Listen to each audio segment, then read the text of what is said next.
Hi friends, कैसे हैं आप सब। आज हम आपके लिए लेकर आ गए हैं JBL के न्यूली लॉन्च्ड ब्लूटूथ स्पीकर की वीडियो। मॉडल नंबर है क्लिप 5। अगर आपको इसका डिटेल वीडियो देखना है आप हमारे मेन चैनल पर जाकर देख सकते हैं। हमारे मेन चैनल का नाम है टेक। इस मॉडल का अभी करंट प्राइस चल रहा है 4500 रुपीज। इस पर हमें 7 वॉट का साउंड आउटपुट मिल जाता है। सामने की तरफ से हमें JBL की ब्रांडिंग इस पर मिल जाती है एंड हमें 1.75 इंच का ड्राइवर मिलता है।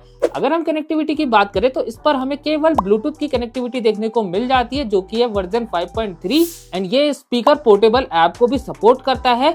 इस स्पीकर पे ना हमें क्लिप वाला सिस्टम मिल जाता है, सो आप अपने बैग पे इसे हैंग कर पाएंगे। इस स्पीकर पर हमें 1400 mAh की बैटरी मिल जाती है एंड 3 घंटे में ये स्पीकर चार्ज होता है।